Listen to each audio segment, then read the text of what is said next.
This time out on the podcast, I'm speaking to Sinead Donnelly. She fronts the music promotions company Blackbird Music, and we spoke about how she set this up, what's been the highlights so far, and what she's got coming up. This month, she is doing a series of gigs, all with female musicians, with proceeds of these gigs going to Women's Rights Scotland charity. One of the gigs we've already missed, but Wednesday the 5th of February she's got one on at Ivory Blacks. Then she makes her debut later on in the month in Sneaky Pete's in Edinburgh, before gigging Paisley at the Bungalow, and finishing off this run with a night in the Record Factory in Glasgow on Monday the 24th of February. There'll be links to all these gigs in the show notes for you to buy. Hopefully go along and support and listen to some cracking music from some of the best female grassroots bands on the go at the moment. As well as that, Sinead picked her heroes and gave us a little insight into what it's like running a promotions business, as well as juggling photography and performing in a band as well. Hope you all enjoy the podcast. Please keep liking, commenting, sharing and subscribing. Make sure to tell your pals, but more importantly, enjoy. It's all I ever dreamed of, to wipe a few away. When you come, it feels like thunder, and then you leave, pull me under. On the podcast today, I have Sinead Donnelly. She is a promoter. She fronts Blackbird Music. So we're going to talk about all this. She's got a full month of women's gigs coming up, I think, in February. So we're going to touch on that, but we're going to get back to the start. Kind of what was life like for a young Sinead growing up, and how did that kind of take you into the position that you're in today? Life growing up, I'm from like the south side of Glasgow. Just had like the normal life. Wasn't really surrounded by any music, to be honest. Mm-hmm. Like none of my family are musical orientated at all. It was just something I always had like a passion for. It was something I always excelled in school, and then it transferred to high school. I was actually originally going to be studying musical theatre after high school. Right. Uh, but I was meant to be studying at the conservatoire, but because of COVID, my audition couldn't be rescheduled. So I ended up doing a year of music at West College, Scotland, and I just fell in love with music business when I started there, and that's what got me into promotions, was studying music there. And now I'm at UWS in Ayr. So what's that? So did you used to be a performer, and is that kind of took a back seat now?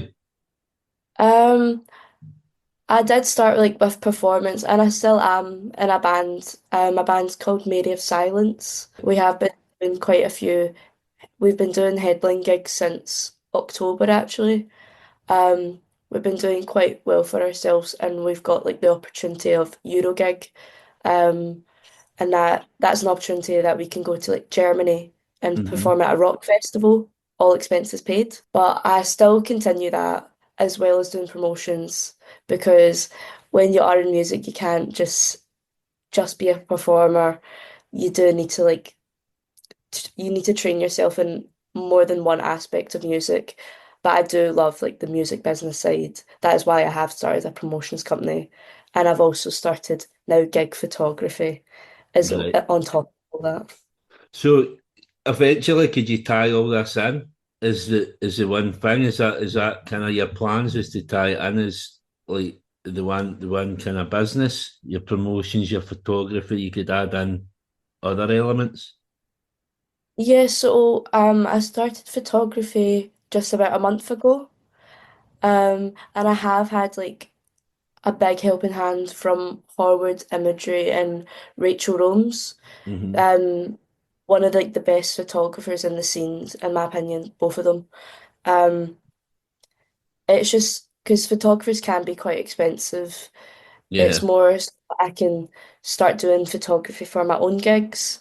And because I'm expanding to places such as Dundee, Edinburgh, and Ayrshire, I Hmm. don't really know like the photography scene there. So it would just be a comfort that I could do the photography instead. Yeah. I mean, we've had obviously the band I manage. We get a wee boy that kind of he turns up at quite a lot of gigs. He's wanting to do it for nothing because he's just trying to get into it. But I mean, some of them, there's another more blue kid media. Some of the pictures they produce are really good, but you can't pay for an expensive photographer every gig, otherwise you'll have no money left for recording or whatever else. How did you kind of get into the promotions then initially? How did that kind of work? Um, it's from being in my band. So we started working with promoters. I think it was in 2023, Hmm. and we just started. We got paid not that much. I think it was £60 we got paid to play a set for a Yeah. five-piece band. Um, and I was like, I didn't find the pay too fair. And then I started hearing about promoters such as Slay Sessions who give 50% of ticket sales. Hmm. And I worked out if me and my band were given 50% of our ticket sales instead of £60, we would have got over like about, it was like £240. Yeah. A big difference. And I do believe in the 50-50 system of you get what you put in. Hmm. Um Sorry, when you go. sorry. So like that's what made me want to start it. And you do see like a lack of women in the music scene. I Hmm. started realizing that. I even went to like a gig from put on by Slay Sessions, and I started seeing there's quite a few female musicians in the scene.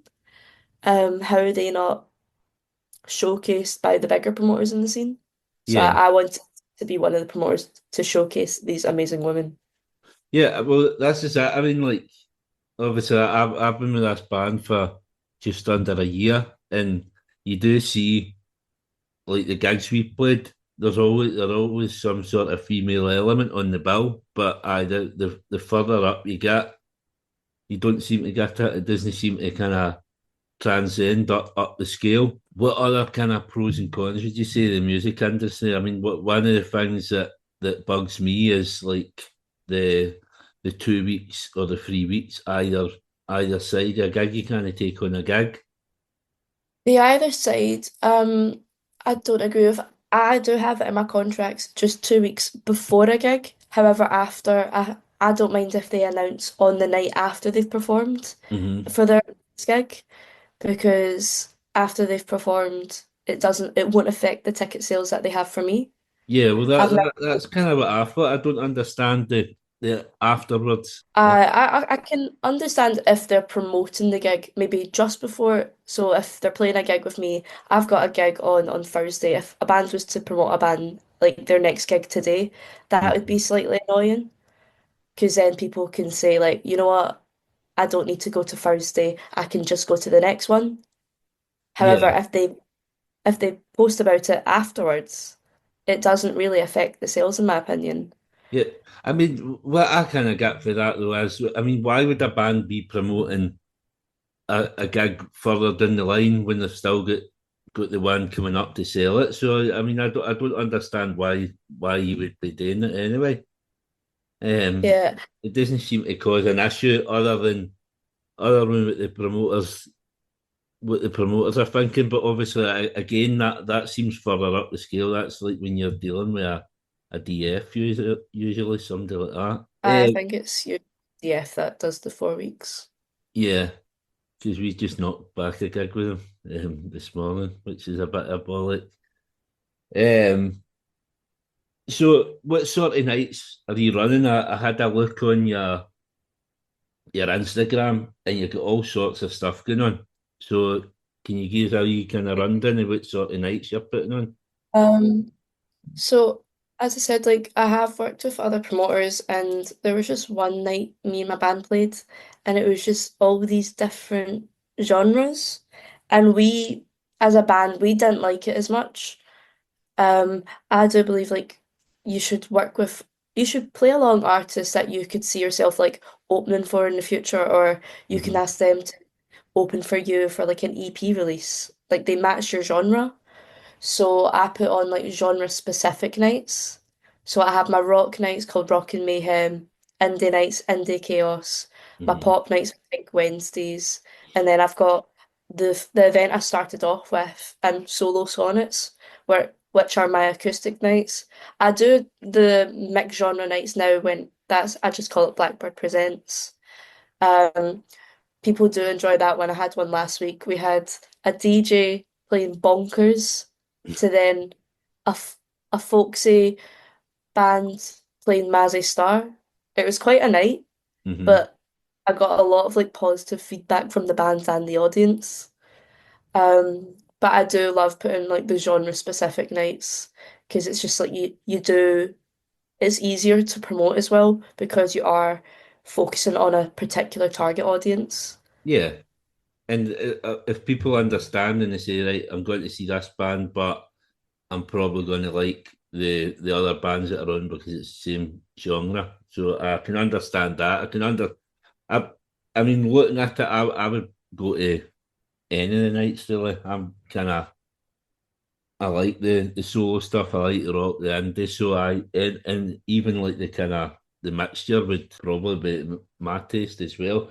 Venue wise as well, I see you've done lots of different venues. So how do you go about sourcing the venues, and how do you kind of match the venues to the bands and the lineup that you're putting on?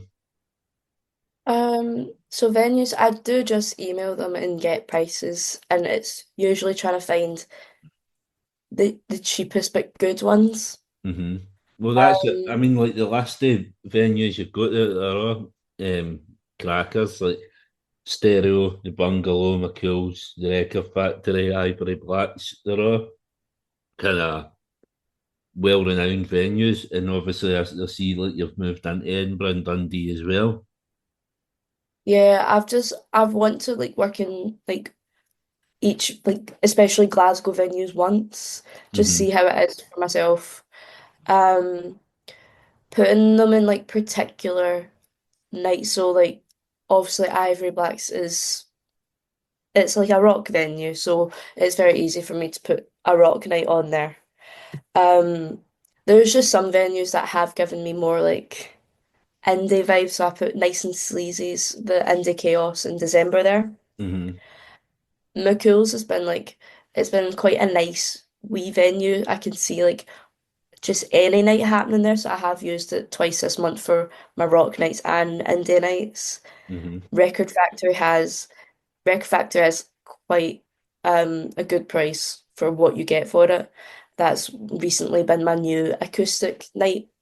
Um, because I used to do it at August House. However, they got taken over, so I couldn't like keep putting it on there. Hmm. As well as that, you do kind of a lot of your gigs you kind of do for charity and stuff like that. So Yeah, how's that kind of come about? just growing up, I've been working class my full life. I've been at the thing like working three jobs while still being in high school and stuff just to be able to go out with friends Hmm. and getting paid like under minimum wage and all that. So I always did say if I could do something back, I would be putting like I would if I have money, I would put it to charity. So Yeah. putting on charity has been something that I've always wanted to do. I have not done it recently. I've only done two so far. I did Women's Aid for my second ever gig, and then I did it again back in August for Give a Dog a Bone, which is a lovely charity of rehoming cats and dogs to the elderly Right. to help like the loneliness in the elderly community, which is quite lovely. And I don't think that that charity has enough recognition. Yeah, that's But really good. That's a good idea. it's just it kills two birds with one stone. Yeah. But I'm really excited for February though, because it's a full month just going to the Scottish Women's Rights Centre. Hmm. Just because I did want to do something big because it's been a while since I've not done a charity night. Yeah, and obviously, I mean that's how you kind of came to my attention. I've been looking at you, and I'd seen all these gigs you were posting. Obviously, one that stands out is Pinky Promise. We played with them a couple of times, so when I seen they were on your lineup, I think that's what kind of led me to you. So, what sort of gigs are you putting on then in February? What to you would be the highlight? So I've got five gigs on in February. So I'm starting off in Dundee for a Blackbird Presents. This is my debut in Dundee, so I didn't want to do a genre specific night Hmm. because I don't know the scene too well, and also there's not too many women and non-binary fronted bands in Dundee as far as like I've seen. I do hope to like find more once getting to know the scene more. So we start off February Phenomenon there. Then we're going to Ivory Blacks on the 5th. That's like our rock and mayhem. It's going to be like women-fronted rock bands. Then it's the 17th at Edinburgh. That's going to be another presents night because it's my debut in Edinburgh. That's going to be at Sneaky Pete's. Hmm. Uh, then it's the Bungalow. That's where Pinky Promise are going to play. That's our Pink Wednesdays. Um, I think that will be like quite a good one. We've already got good sales for this event, and then we are ending it with the Record Factory for the solo night. It was originally going to be the 6th, but there was complications, so we've had to reschedule it for the 24th. Right. However, I think it's very suiting for it to end on the acoustic night as I started my promotions company with an acoustic night. It's nice Hmm. to end this charity month with it. And is there scope to add in any more gigs, or is 5 gigs in a month, is that enough? How do you kind of juggle all that? There was originally going to be a six gig. There was going to be a women-fronted indie night. Hmm. However, the venue just didn't get back to me in time, and it would have been chaos trying to get another lineup. And I wanted to announce it by the 1st of January. Right. And I think the venue got back to me by, I want to say, the 28th of December. So Right. it was just, there wasn't enough time to get a full lineup for that. Um, That's a but shame. Uh, yeah, I was quite excited for that because you don't. I have especially noticed in indie bands that's one of like the nights I've seen. It's a lot of all male bands. hmm. It would have been nice to put a full night of women and non-binary fronted bands. Right. I'm trying to think. We played with a band, um, in Nice and Sleazy's. I think they were for Dundee. I think it was two males and two females. The name. I can't think of the name right now. I'll message you later on with that, but I'm pretty sure you would know them for the scene. So obviously you got these gigs coming up. What's coming up after that? Are you already kind of planning your stuff into March and stuff like that? Yeah, so I've been starting to book gigs till April. Right. Looking to be doing another big thing in April, but I don't want to give too much away. Mhm. Um, as April will be the year anniversary of Blackbird. Right. It's not, yeah, it's not even been a year of me doing promotions yet, so I would like to do something quite big for it. Um, I am looking to bring on team, like a staff now, because up until now I have been doing everything myself. I've done majority posters, so sometimes I've brought some poster designers in, but I've got my lineups, I've been booking the venues, I've been going to all my gigs, doing the doors, sometimes doing the photography, and then also contacting photographers. It's all been by myself at the moment. And with having a band, starting a photography career, it's like it gets a lot, and also being in full-time education, Yeah, it totally. gets a lot.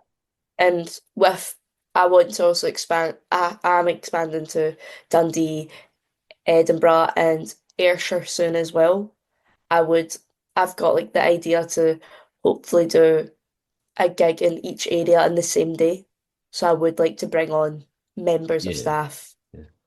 I do have a few like trial gigs for staff, for people to join the Blackbird team in April time. So we'll see That's, how that goes. well, stuff like that, man. Ping that over to me, and I'll share it on my page as well. Obviously on the show notes for the podcast, I'll put links for the gigs coming up, and all sorts of other stuff. I'll put links to some of the bands that you've got coming up as well. Um, but whereabouts in the south side are you actually? Um, I was from Manswood, Right, because so it's obviously, just like down the hill from Hill Park, if you right. know that. I don't know the band that I look after there for Castle Milk. I know about where Castlemilk is. It won't Aye, be a bit near me, but still south side. aye. So I remember have a wee chat with you off mic about that anyway. Um, since I've had you in the podcast, I'm sure you can put us on a gig or something. But so the last bit of the podcast, obviously it's called Time for Heroes. I asked my guests to pick four heroes to come for dinner.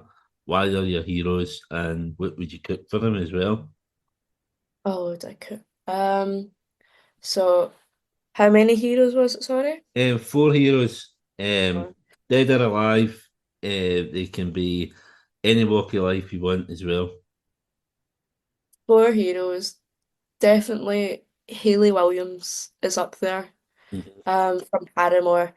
Her stage presence, like that's what inspires me as a performer. Her and Freddie Mercury. Right, Um, I would definitely bring him back to life to have dinner with him. Robin Williams as well, just because I grew up with him. And who doesn't love Robin Williams? hmm, And my last one would be Rachel Cuthbert, Rachel Rome's. She's a photographer in the Glasgow scene. Um, I have like worked with her. I hire her for my photos. Um, she's just with Rachel. She's just like an amazing woman. Like she's in kind of like this male-dominated industry, hmm. yet she's flawless at what she does. I have actually been in some conversations with photographers who say they don't like shooting the same night as Rachel because they feel humbled by her. Right, Um, Literally, some photographers have said to me, like, there's no point in me being here if Rachel's here because she will just do a better job. She started by doing photography in a tattoo parlor to now be doing Barrowlands, going to Belladrum, and I just find that like amazing because she brilliant. just quit education. I think it was just last year, like the start of like the education year, um, to do photography full time, and that inspired me to quit like I was a bartender, and that inspired me to quit my job as a bartender to take promotions more full time, and that's how I'm doing more gigs a month now. Brilliant.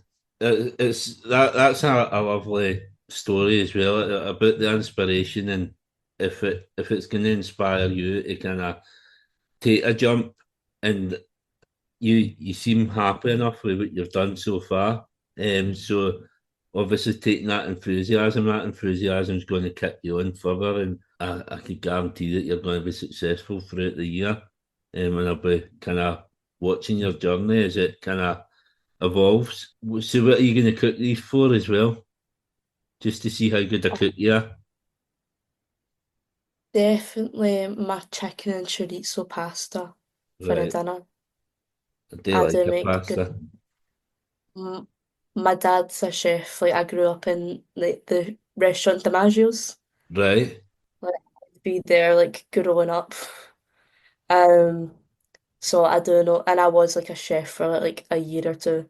Oh, So I do that's a know bit it. of a cheat code then, isn't it? So I'd make some good pasta and maybe some like fresh pizzas. Brilliant. That all sounds amazing. Sinead, it's been a pleasure speaking to you today. As I said, I'll kind of post links to all your stuff in the show notes, and once the show goes live, I'll be sharing it and all that. So, an absolute pleasure. If people watching can get to one of these shows, if not all of them, in February, that would be a brilliant support. But I thank you very much for coming on. Thank you for having me. Brilliant. Thank you. I hope you all enjoyed this episode of Time for Heroes podcast.